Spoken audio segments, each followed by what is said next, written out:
You're listening to the Music Tech Teacher podcast, episode number 39. Welcome to the Music Tech Teacher podcast. Music tech tips, lesson ideas, advice, news, and interviews, especially for music teachers. Brought to you by midnightmusic.com.au. Hello and welcome to another episode of the Music Tech Teacher podcast. Katie Wardrobe here from midnightmusic.com.au, where I help music teachers use technology simply and creatively in their lessons. Now, the episode today is actually going to be like a mini training session. I'm going to talk about some basic audio editing skills that I really think every music teacher should learn. They're things that I've been making use of over the years, and I just find having these few basic skills is so useful, and I use them all the time, every single week without fail. I'm going to teach you the essentials right here on the podcast, but don't worry too much if you can't take notes wherever you're listening. If you're driving or walking or running or with your dog or your kids or something, there will be some instructions available and also some tutorial videos which will walk you through everything that I'm going to talk about here. Now, the show notes page for this episode is at midnightmusic.com.au/39, and that's where you'll find all of the links to the instructions and the videos if you want to watch them later on. Now, why learn these skills in the first place? Now, I really think that these are as essential to a music teacher as useful possibly as editing and using Word documents. So the sorts of things that you might want to do with basic audio editing skills include things like creating really short audio examples for a PowerPoint presentation or for an ear training test or maybe an exam that you're running with students or some sort of assessment. Those times when you want to play just a really short example, it can be nicer if you've got an edited example which doesn't stop really suddenly and it's a bit jarring to people. So, if you learn some basic audio editing skills, you can learn to chop up your examples and even have a little fade out at the end. Now, another example of a time you might need to use these skills is perhaps if you're creating a music track for a dance routine and the dance routine needs to be a specific length of time, so 90 seconds or 2 minutes long or whatever it is, and perhaps the song that you've got is 3.5 minutes long. So you can use your audio editing skills to really easily trim the song down and make it shorter and make it the exact length you need. Another thing you might use these skills for is to create a medley of songs that seamlessly fade from one song into another. This is also really easy to do. Once you know how and the kind of basic principles behind, how you actually go about this, it can be really simple and easy to do. So that's something I've found useful as well over the years. Something that I do, and this is the thing that I do every single week, is to create intro and outro music for video projects or even for podcasts like this one that you're listening to.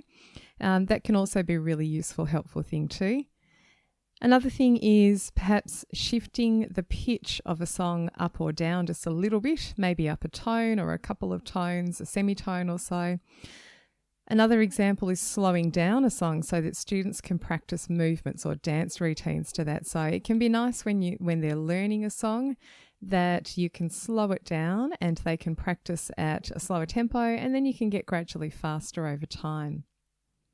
Another thing that I like to do, and this is not really in the editing phase, but to actually record myself singing over a backing track to create an example of how the song goes for someone or for your choir.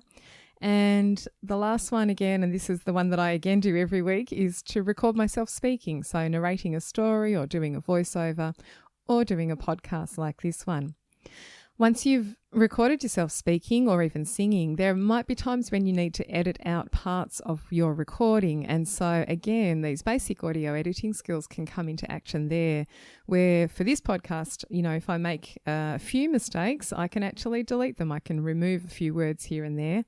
I don't do that very often. I tend to try and do them all off the cuff in one take pretty much, but sometimes I will need to remove certain parts of the recording that I've done. And knowing these basic audio editing skills can be super helpful for doing that. Now, Is it difficult? That's often the question that I get asked, or perhaps you just think that it is difficult and you've never explored it because you think it might be a very hard thing to do. I think really that once you know how to do these things, I really do think it's as simple as editing a Word document. So I found that there are kind of like 5 main skills to learn. So the first one is how to import and export your audio. So you want to somehow get the audio into the software that you're going to use to edit. And then at the end, you're going to export. So those 2 things kind of go hand in hand. So that's the first skill to learn. The second skill to learn is how to play back the audio file that you want to edit. Now, I know you all know how to do that already. You just need to press play, essentially. There are a couple of other tricks that you can learn to make your work more efficient in playback shortcuts and that sort of thing. But really, learning how to play back the file, that's the simple second step.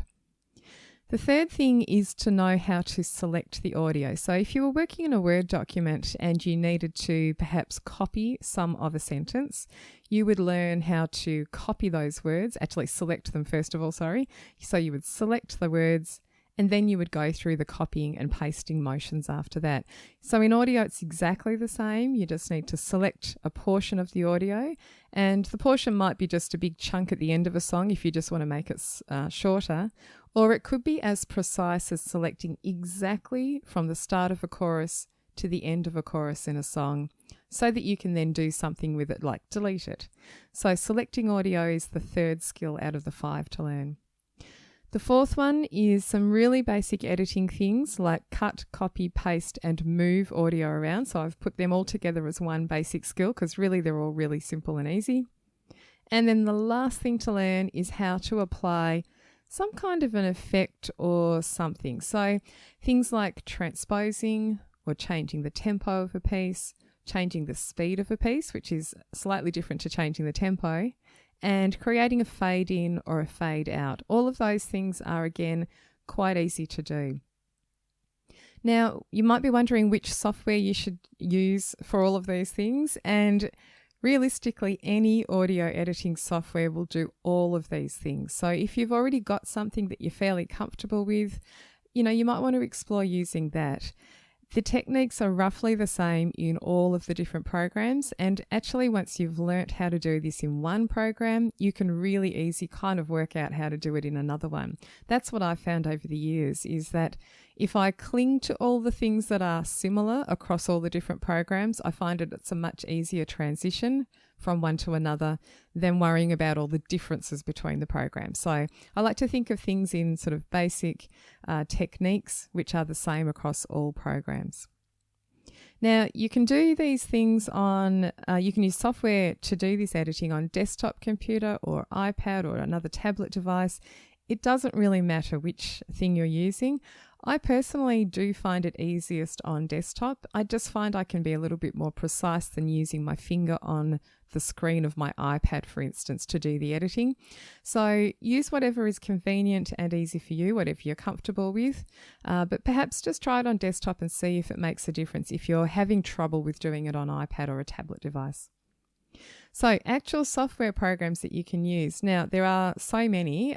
You could use GarageBand, Logic, Pro Tools, Cubase, Ableton Live, Studio One, Mixcraft, Acid Music Studio, and there are a gazillion other ones that you can use as well. Basically any digital audio workstation or plain audio editing software or app. Now, today I'm actually going to give examples for using Audacity, and Audacity is a free audio editing program. It doesn't do a lot of other stuff apart from editing and recording audio, which is why it's kind of a good thing for this. It's actually my go-to option when I'm doing straightforward audio recording and editing. It's not the type of program that you can plug a MIDI keyboard in and play music into it and record that way. It's simply for recording audio or editing audio. And for that reason, I think it's a great tool for this job. Now, Audacity is free, as I mentioned, and it's available on Mac or PC, so desktop application there. If you haven't already got Audacity, I would highly suggest downloading it because it is free. You can just have it as another tool. I tend to change my choice of software application depending on what I'm doing. So if I'm doing a musical thing, I will do that in a music-specific software program. But just for straight up editing of audio, files, and for recording my voice, definitely Audacity is my go-to. So about this session today, it's going to be, as I mentioned, a mini workshop. I'm going to talk through how to do all of these things so that you know what the possibilities are. So even if you don't need to do this thing straight away, you might remember in the back of your mind that we've talked about it on the podcast, and then you can go and explore it when it does come up as something you need to do. Don't forget there are the video tutorials, so don't stress too much about. I'm going to try and describe things, visually, even though we're just in an audio format here. But you can see the walkthrough when you go and look at the tutorial videos. And don't forget that there are downloadable instructions to go with all of these as well. And you can find the links for those, as I mentioned before, on the show notes page at midnightmusic.com.au/39. All right, so let's get to it. I'm going to talk through a few examples of the things that I do all the time and talk you through how easy they are. So Audacity, of course, you'll download this for free and you'll open it up. And the first thing you're going to need to do is import your audio file. So for the first example, I'm going to choose to talk through how to create a short audio example for a PowerPoint presentation or an ear training test. The technique is the same no matter what you're using this for. So let's say you've got some sort of recording and you really only need maybe the first 15 seconds, and that's the only part of the recording that you need. So you'll open Audacity and you'll import the audio file. Now there's a couple of ways you can do that. If you're on I find this sort of works a bit more straightforward on a Mac, but I'm sure it does work on a PC too. If you open up the Finder window or the Explorer window on a PC, over the top of Audacity, you can kind of just drag your file from that window onto the Audacity background and it will import that way. If it doesn't work, and I have had times where people have found that doesn't work really simply and easy, you can go into Audacity and just go File, Import, and Audio. So in the File menu, you'll see there's an Import option and you can choose Audio and you just locate your file. Once you've done that and you click Open, the audio file will open up in Audacity and you'll see it there visually. It's a blue waveform and you can use the visual blue waveform to help you when you're actually editing the audio. Just incidentally, bringing an audio file into Audacity just as a simple activity when you've got a group of students in front of you can be really useful, because you can actually visually see things like dynamics in the waveform. So you can see when it's louder because the waveform gets, much bigger, and when the dynamics are, lower or softer, I should say, the waveform gets smaller.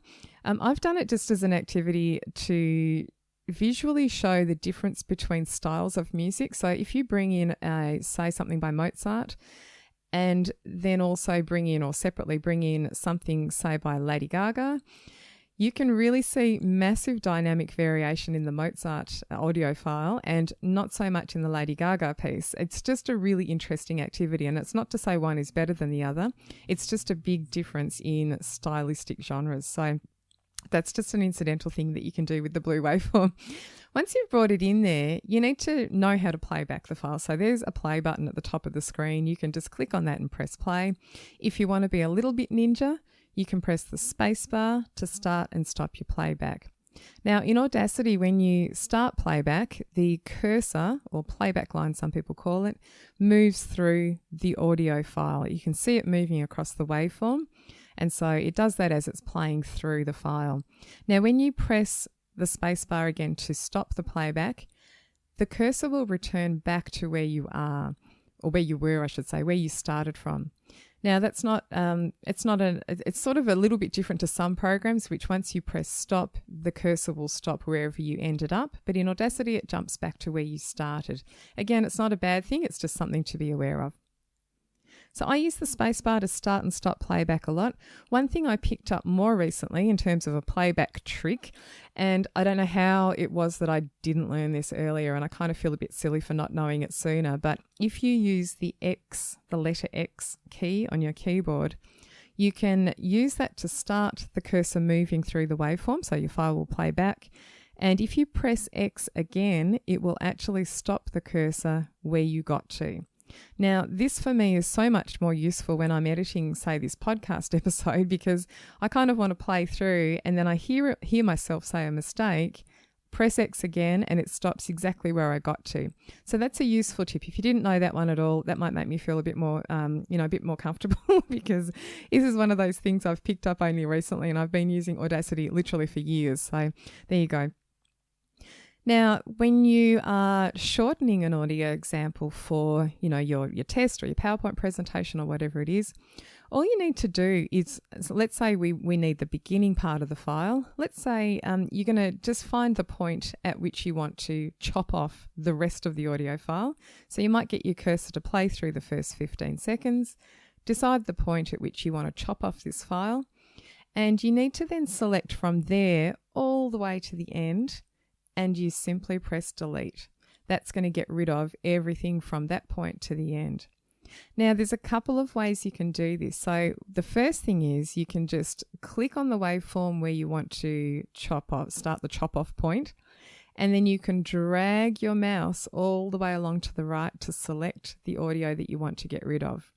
So click and drag all the way along the audio file and then press delete. That will easily get rid of everything. We're going to do another step in a second which tidies this up a little bit so it doesn't stop so suddenly, but that would be the first point, the first step in the process. So chop it off, basically select and delete. Now, if you want a little bit more of a precise way to select from a specific point from there all the way to the end of a track, the thing that I often use is the edit menu. So what you can do is put your cursor at the place where you want to start the chopping off, and then you can go to the edit menu, and within the edit menu there's an option to click from to select from that point where the cursor is all the way to the end of the track.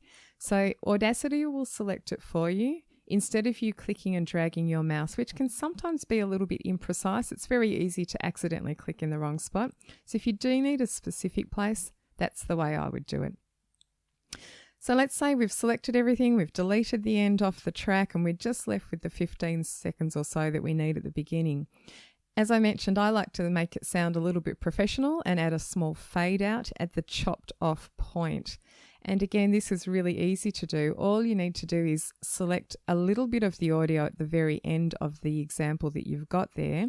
So this is the little bit that you've got left over. Let's say if our example's 15 seconds long, you might click and drag your mouse over maybe the last 3 seconds or so. And then that's the part that we're going to tell Audacity to make a fade out with. So click and drag your mouse over a few seconds of audio, and all you need to do is go to the effects menu and choose fade out. And once you click OK, Audacity will literally create the fade out for you. You don't need to do anything special. It happens like magic. And when you play it back and listen to it, it sounds really professional. You might think I'm joking, but go and test it out. It's really cool. It's a much nicer way to have an example end rather than a clunk of a stop at the end of your short example. So that's it. So all we did is import the audio file. We selected the part that we didn't want anymore. We deleted it. And then we created that little fade out at the end. So super simple. Now, you can do the same thing for a couple of other examples. Now, before I get to those examples, once you've done your shortening and the fade out, the last step would be to export your ending product. Export the final version that you've created. And to do that, you can go to the File menu, Export Audio, and then you can choose the format in which you want to export it. Most of the time I choose MP3 as the file type here. just because it's kind of easy. It works on everything, and it's a smaller sort of file size. Now, if you had created a recording from scratch, say you've recorded some instruments or recorded your voice, and you want to keep it at a high level, a high quality level, you could export as a WAV file. But most of the time you're going to find you'll choose MP3. So that's really simple. It'll take a few seconds to save it for you in an MP3 format, and you're done. Now, what if the example that you need for the piece of music is actually at the end of the file and not at the beginning? It's really almost the same technique. So all you would do is basically select everything from the beginning of the track all the way up to the bit where you want to keep it, and you delete that. So once again, you can use a couple of techniques here. So you can find the part near the end of the audio file that you want to keep. Let's say we're looking at the last 15 seconds this time. So instead of the first 15, we're going to keep the last 15 seconds of our audio file. What I would do is go and place my cursor at the point where I want this audio file to start. And then once again, I can either click and drag my mouse all the way back to the beginning to select and delete the audio there, or I can do that same thing that I did before using the edit menu, place the cursor, go to the edit menu and ask Audacity to select everything from the cursor back to the track start. So there's a different option there, cursor back to track start. So it will select everything. You can press the delete button, it will all disappear, and you'll be just left with the little bit that you want to keep.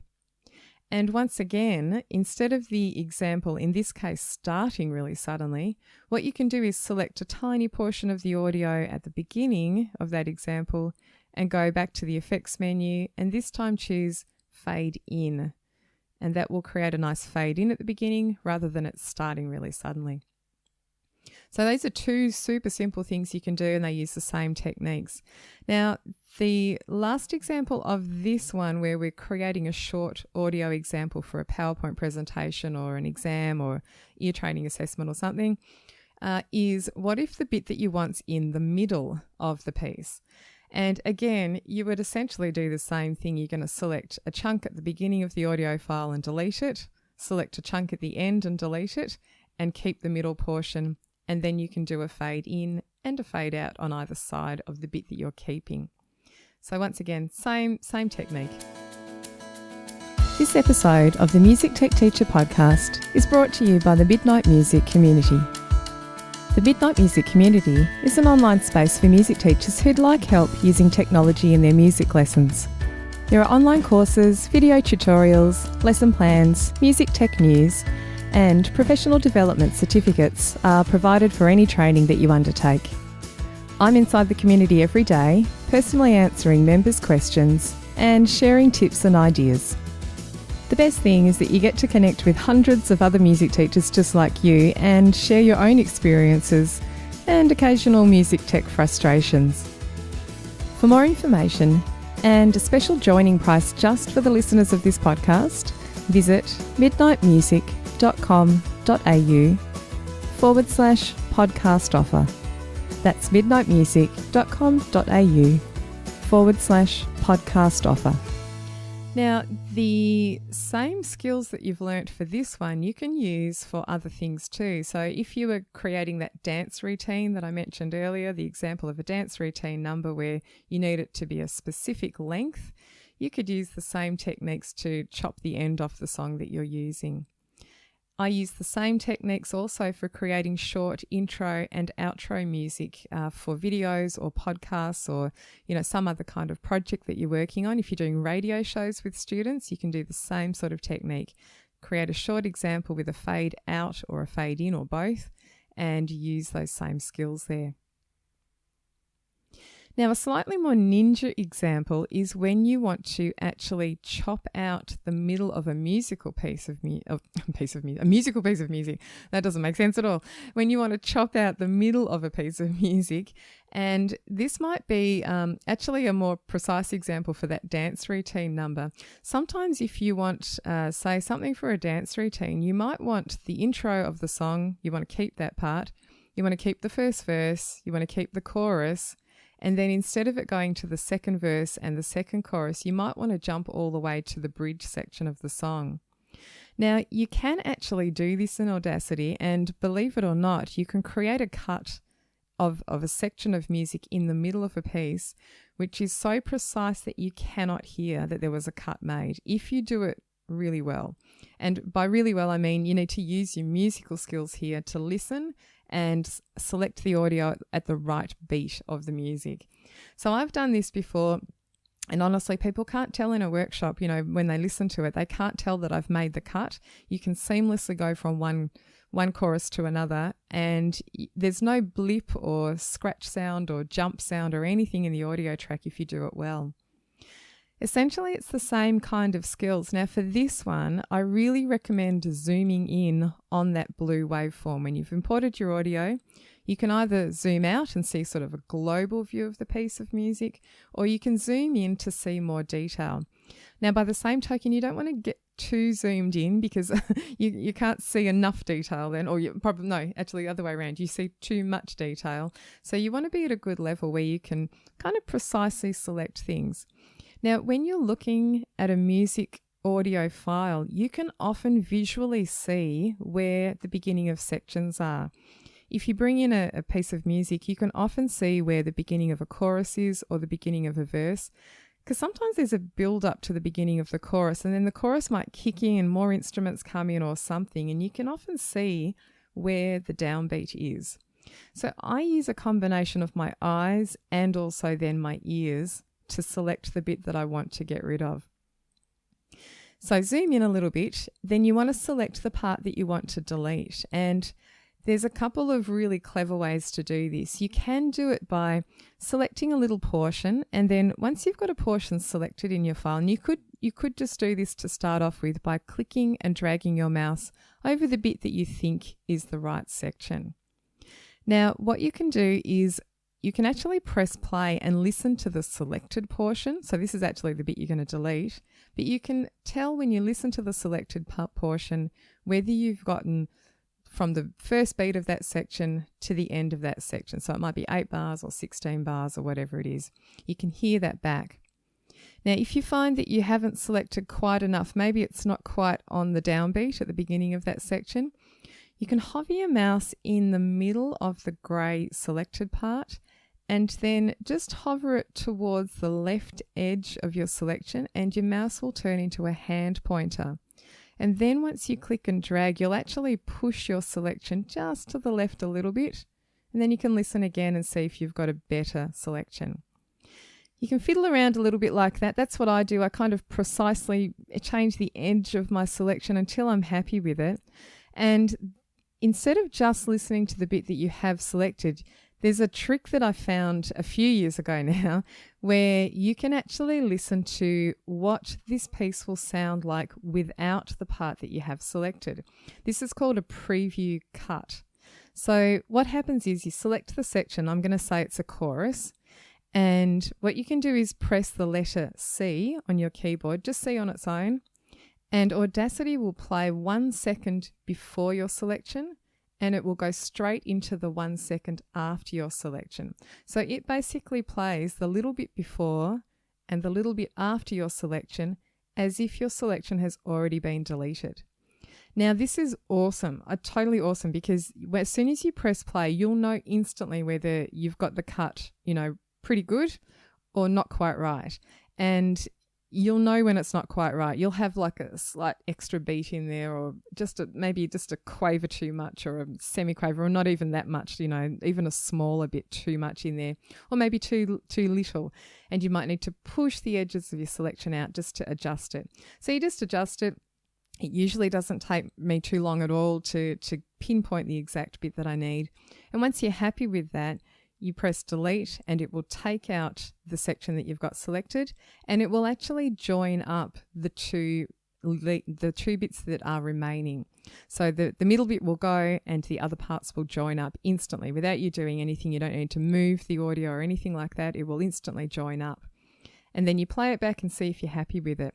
Now, if you're not happy with the cut, you can just press undo to bring it back in again, and then you can readjust. So it's not a big deal. You won't really wreck the piece. And worst case scenario, if you're not happy at all and you've totally messed up your audio file, you can just open a new Audacity project and re-import and start again. So that's the worst case scenario, but it's there as an option if you need it. So hopefully that makes sense. Do go and watch the video and it will walk you through that process and you'll be able to see it. And as I mentioned, it's really not that hard to do. It just takes a little bit of listening skill and visual skill in identifying the bit that you want to delete. Now, I'll talk through another example of, this is the one where you might want to create a medley of 2 or more songs. Now, I'm talking the sort of medley here where one song fades out while the other one's fading in. I'm not talking about matching the key of the pieces and all of that sort of stuff.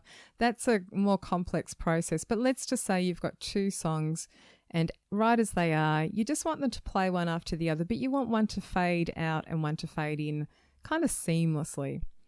So what you do for this one is you import the first song as you did before, and then straight away import the second song as well.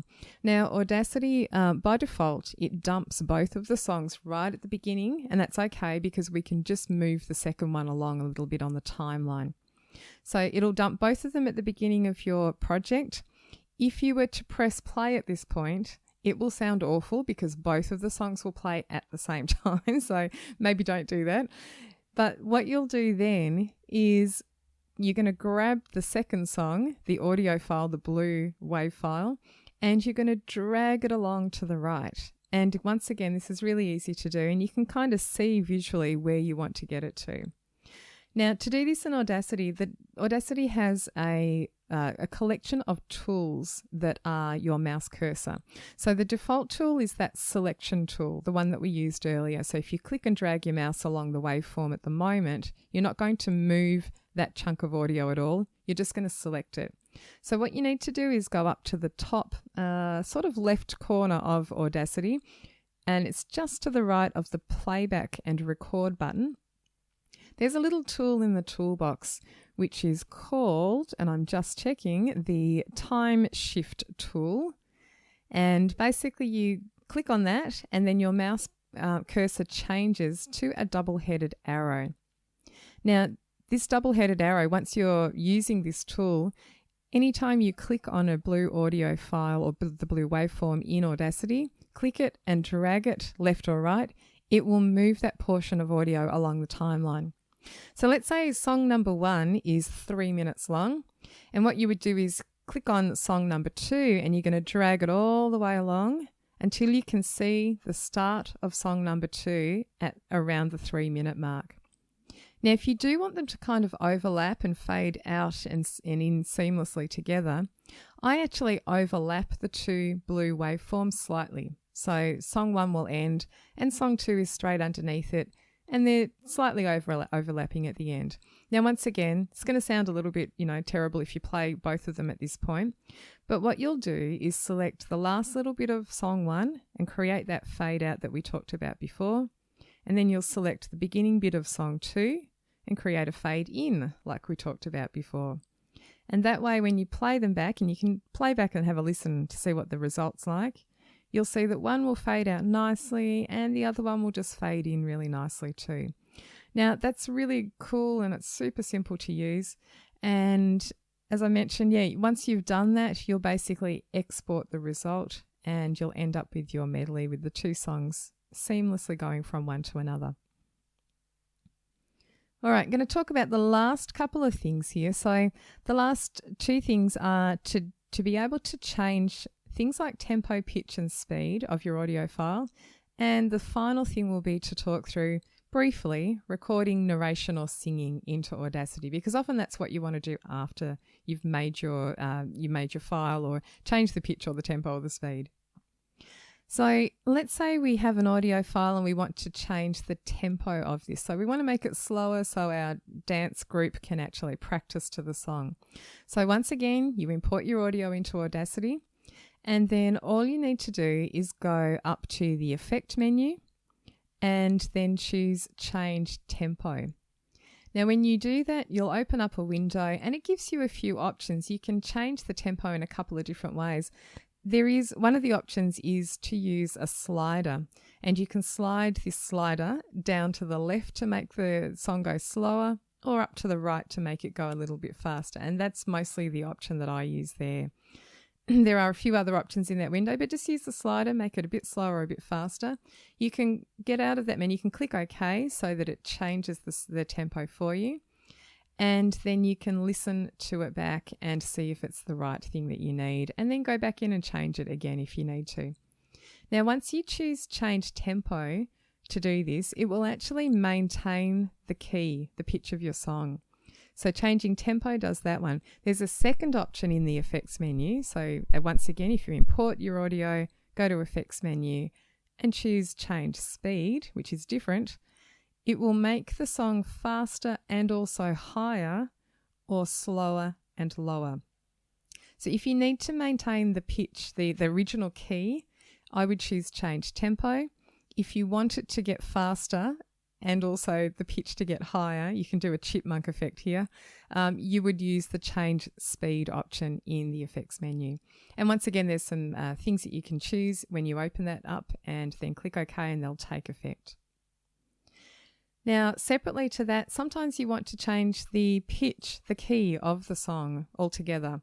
And so you've got a singer who comes along and they're like, the song's just a little bit too high for my voice. Can we make it a bit lower?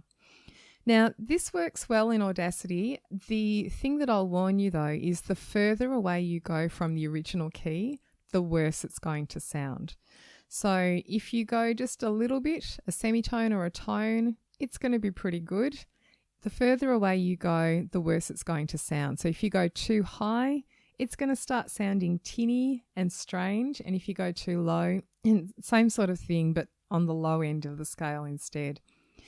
Because we're affecting the actual audio file here as well, if you go too far up, for instance, if you go too high, instruments sound unnatural because, if you've got a flute that's already playing high notes and then you transpose the piece up higher, it can kind of sound really weird because a flute doesn't naturally play that high.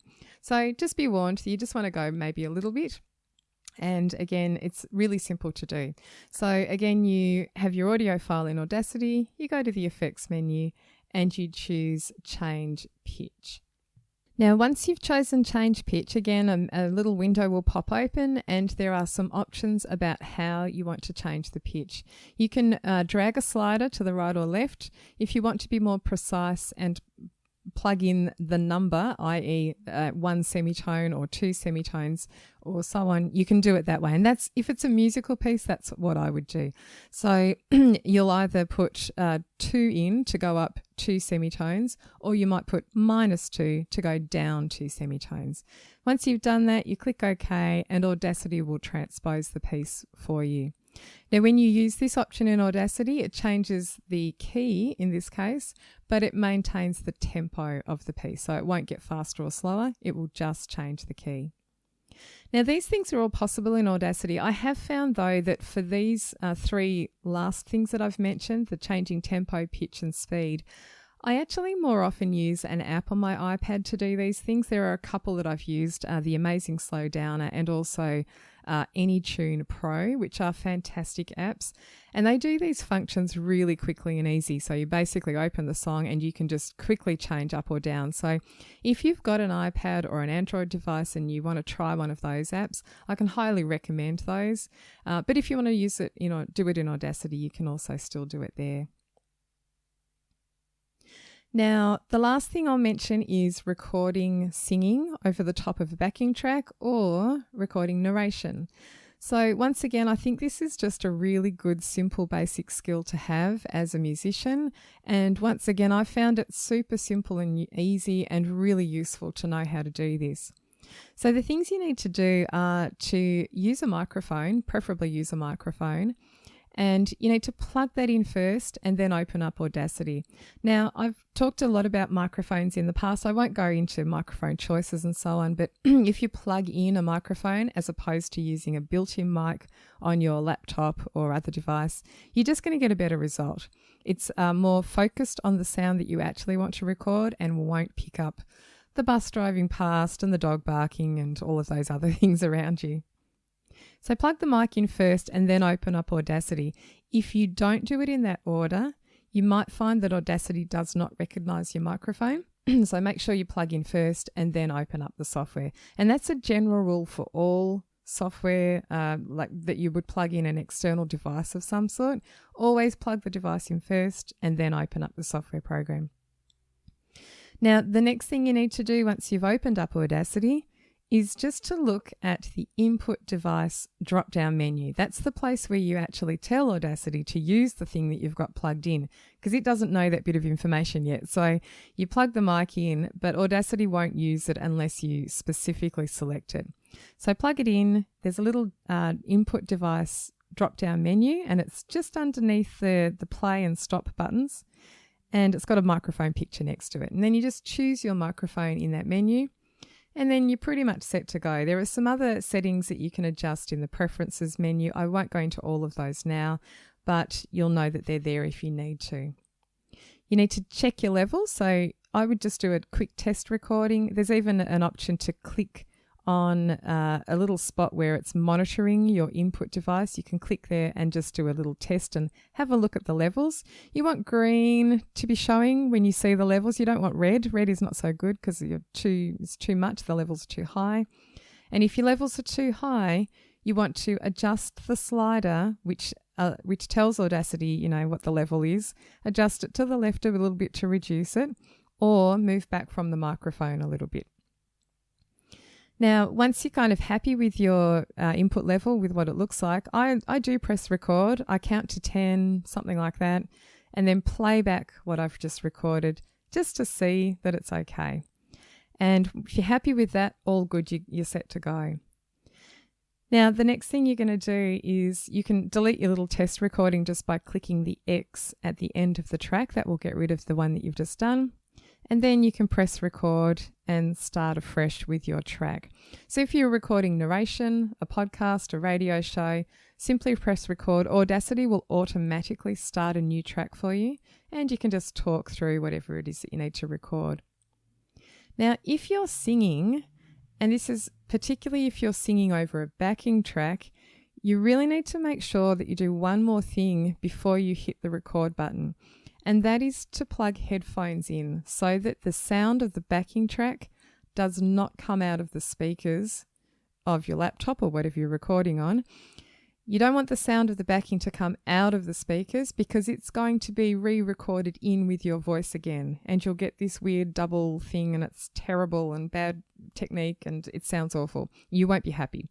What you want is an isolated sound, so you're only just your voice and nothing else. So if you plug headphones in, it stops the sound coming out of the speakers.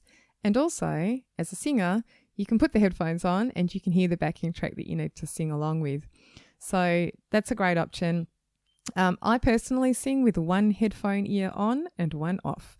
I like to hear my own voice in its natural environment, if you know what I mean. I find hearing it only through headphones is just a little bit weird.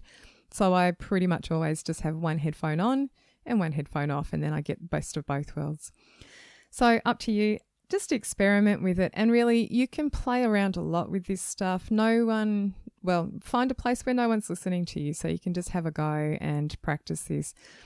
Being able to record your voice can be really useful if you want to record instructions for students, for instance, or do an example of the singing over a backing track, or lots of things like that. You might not even be singing, you might be playing an instrument. Perhaps you're a flute teacher and you want to play an example for a student over the backing. You might just do that, set up the microphone the same way and make sure your flute is positioned near the mic. Now I'm just going to end with, there's one little note I need to tell you about saving Audacity files. Now, when you save an Audacity file, and you would save a file if you maybe want to come back to it at some point. This is like a project file. If you save an Audacity file, you end up with two things, and it's really important that the two things stay together. I know lots of teachers who have run into problems where the two things that you end up with have been separated and your Audacity file will not open, and all hell breaks loose and it's not good.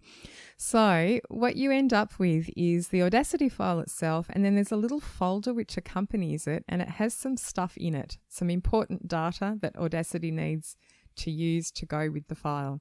So my advice is basically start a new folder before you start recording, or even maybe just after, and put both of those things in the folder. And then if you need to move both of those things somewhere else, you'll just move the folder that they're both living in. So it's really important that they stay together. The other thing I find is labeling, and this just goes for any project that you're doing on your computer generally, but labeling of files, like making sure that they have a decent title that makes sense and that you can find in the future. That's a really important aspect too. So when you save your file for the first time, make sure it's got a sensible title, and it'll be much easier to find. And it means it's easier to keep those two things together because they'll both have a matching name. You don't want the thing where all the students, maybe if you're doing this with students in class time and they all have files with similar names, not very good. And then it's really easy to get those two bits separated from one another. So I hope that was useful. I'd love to know whether these sorts of kind of mini training sessions are useful. I know it's a weird thing listening to it rather than seeing it, but I've found myself in the past when I've listened to podcasts about, training things, I can kind of semi-visualize them as I'm listening and then go back and follow up later in front of my computer. So hopefully that's useful, and I'd really love to know if you give this a go, if you haven't in the past and maybe you've been a little bit nervous about trying these things or you didn't know how easy it would be. Give it a go, and I think you'll find once you've learnt these basic audio editing skills that you do use them a lot. I really do truly use these things every single week. Super useful. So if you'd like more help with technology, I'd love you to come and join me inside the Midnight Music community. This is the sort of thing that we cover in there all the time. I constantly make new tutorials and there's lesson plans and all sorts of things. And teachers often have questions while they're working on something, and they post their question inside the community, like, how do I shorten an audio file? And I will just write a reply to them or create a quick video for them. So if you want to get some more help like that, come and join me in the community. You can go to midnightmusic.com.au/podcast offer. The Music Tech Teacher podcast is hosted by me, Katie Wardrobe. You can find more information and links from today's episode at midnightmusic.com.au/39. Thanks for listening, and I'll see you next time.